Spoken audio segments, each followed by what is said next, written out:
son evidentes. O que non se pode facer é publicitar ao conxunto da ciudadanía que temos que protexer o mar e que non podemos verter e que temos que cuidalo e que hai que ser precavidos e tomar medidas de precaución, e resulta que a administración va e bota toda a contaminación no mar. A mí me parece que non é nin coherente nin é mirar para o futuro. O futuro está na soberanía alimentaria. Cada vez vai ser máis importante ter soberanía alimentaria. Se contaminamos o noso mar, estamos botando pedras no noso propio tellado.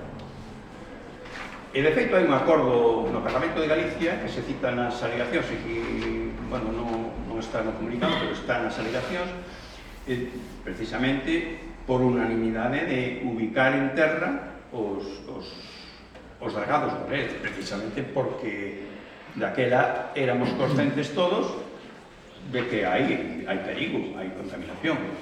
De feito, como acabo de indicar, van as mostrarse superficiais para que nos apareza a contaminación. Bueno, nós pensamos que é a medida máis segura, que o fan algúns. Fíxose no dragado do Burgo, se mobilizou e se estabilizou nos paseos marítimos, estáse facendo no Porto de Vigo, e iso é algo realizable, non é algo que sexa unha quimera, e, por tanto, sería o máis razonable e o máis educativo para o conxunto da sociedade. Temos que protexer o noso mar e protexer a xente que vive o mar, porque o noso seguro de vida de ter unha soberanía alimentaria de calidade. O que non podemos facer é ter como sistema botar os dragados portuarios contaminados. Non estou falando dos portos pesqueiros que apenas teñen contaminación, estou falando dos portos, sobre todo de interese xeral, que son onde hai realmente contaminación, ou en este caso, na desembocadura da rede, debido ás actividades industriais que houve no seu día.